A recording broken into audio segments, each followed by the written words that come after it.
बिस्मिल्लाहिर्रहमानिर्रहीम अस्सलाम वालेकुम अज़ीज़, आपकी खिदमत में हाजिर है। उम्मीद करता हूँ कि आप सब खैरियत होंगे। माशाल्लाह से आज जो रेसिपी मैं बनाने जा रहा हूँ, यकीन माने आप लोगों को बहुत ज़्यादा पसंद आने वाली है। सिंपल सी रेसिपी है, आपके किचन में मौजूद हर वो चीज़ जो आपके इस्तेमाल में आने वाली है, उसी चीज़ों से मैं जो आज की रेसिपी बनाने लगा हूँ। आज मैं बनाने लगा हूँ ब्रेड पकौड़ा, जो कि बहुत ही मज़ेदार बनता है, क्रंची बनता है और आप लोगों को बहुत ज़्यादा पसंद आने वाला है। चलते हैं ये मज़ेदार पकौड़ा कैसे बनता है, इसमें क्या क्या चीज़ें डलती हैं, मैं आप लोगों के साथ शेयर करता हूँ। ये मज़ेदार रेसिपी बनाना हम करते हैं स्टार्ट। यहाँ पर जो है ना मैंने 2 बाउल लिए और एक बाउल खाली है और एक बाउल में जो ना पानी है, और हम यहाँ पे ब्रेड के 4 स्लाइस लेंगे और एक स्लाइस जो है ना हम ऐसी तरह से डिप करेंगे पानी में, अच्छी तरह से इसमें पानी फिल कर लेंगे, क्योंकि इससे है कि ये सॉफ्ट हो जाएंगे, बिल्कुल ही नरम हो जाएंगे। और इसी तरह से जो है ना हमने पानी ब्रेड के अंदर से बिल्कुल ही रिमूव कर लेना है, और जितने भी ब्रेड हैं सारों को इसी तरह से हम डिप करेंगे पानी में और इनका जो पानी है हम रिमूव कर लेंगे। जितने भी ब्रेड थे सबको मैंने सॉफ्ट कर लिया था। यहाँ देख सकते हैं ये है आलू। आलू को जो ना अच्छी तरह से मैंने क्रश कर लिया था और इसमें पानी डाल के जो इसका स्टार्च था वो मैंने अच्छी तरह से रिमूव कर लिया था। बिल्कुल ही इसी तरह से जो ना बिल्कुल ही ब्रीक ब्रीक जो है ना हमने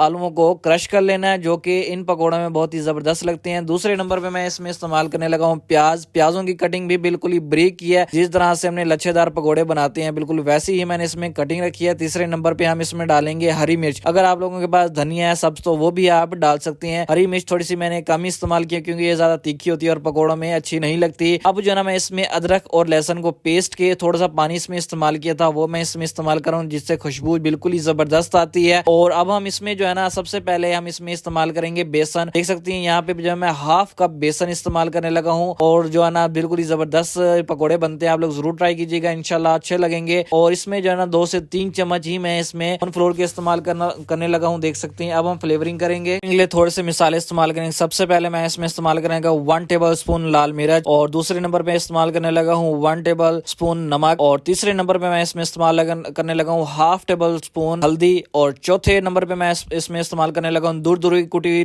लाल मिर्च, जो कि बिल्कुल ही अच्छी लगती है इसमें। और चौथे नंबर पे मैं इस्तेमाल करने लगा हूँ खुश्क धनिया का पाउडर, और 5वें नंबर मैं इसमें इस्तेमाल करने लगा हूँ, देख सकते हैं इसमें जीरा अजवाइन, ये दोनों चीजें ही इसमें मिक्स हैं, ये इस्तेमाल किया। और लास्ट में इसमें इस्तेमाल करने लगा हूँ काली मिर्च का पाउडर, जो कि जिससे जो टेस्ट है बिल्कुल ही जबरदस्त आ जाता है। आप लोग जरूर ट्राई कीजिएगा, इंशाल्लाह आप लोगों को बहुत ज्यादा पसंद आने वाली है। अब जो है ना प्यारे प्यारे हाथों से इसको अच्छी तरह से मिक्स कर लेंगे। पानी अभी हमने इस्तेमाल नहीं करना। माशाल्लाह से यहाँ देख सकते हैं अच्छी तरह से जितना भी मिसाला था उसको मैंने मिक्स कर लिया, और पानी मैंने इस्तेमाल बिल्कुल नहीं किया, क्योंकि आलू और प्याज में पानी की मिकदार बहुत ज्यादा थी, इस वजह से जो ना पानी का इस्तेमाल करना नहीं पड़ा। अच्छी तरह से बन गए हैं। अब चलते हैं इनको अच्छी तरह से फ्राई करते हैं और इनके पकौड़े बनाते हैं। पैन रखेंगे और फ्राई पैन में घी डालेंगे। घी को अच्छी तरह से गर्म करेंगे, लिक्विड फॉर्म में लाएंगे। फ्लेम को हम लो ही रखेंगे। माशाल्लाह से देख सकते हैं घी जो है अच्छी तरह से गर्म हो चुका है। और अब यहाँ पे हम पकौड़े बनाएंगे। पकौड़े चाहे आप तो गोल बना लें, जैसे दिल करे वैसे ही पकौड़े बना लें, लेकिन जो शेप है मेरे को मुनासिब लगी है गोल, और बिल्कुल ही छोटी छोटी हम शेप्स बनाएंगे इनकी गोल, ताकि इनको फ्राई करने में भी आसानी हो जाए। और फ्लेम को हम लो ही रखेंगे। फ्लेम हम हाई बिल्कुल नहीं करेंगे, वरना जो पकौड़े हमारे जल जाएंगे, उनका कलर जो है ना ब्लैक की तरफ चला जाएगा। इसी तरह से जितने भी हैं सबको मैं शेप गोल ही दे रहा हूँ, क्योंकि गोल शेप थोड़ी सी यूनिक होती है और प्यारी लगती है पकौड़ों में। अब अच्छी तरह से इनको फ्राई कर लेंगे। इनको बिल्कुल ही नहीं छेड़ना और ना ही इनको हिलाना है। जैसे ही इनका एक साइड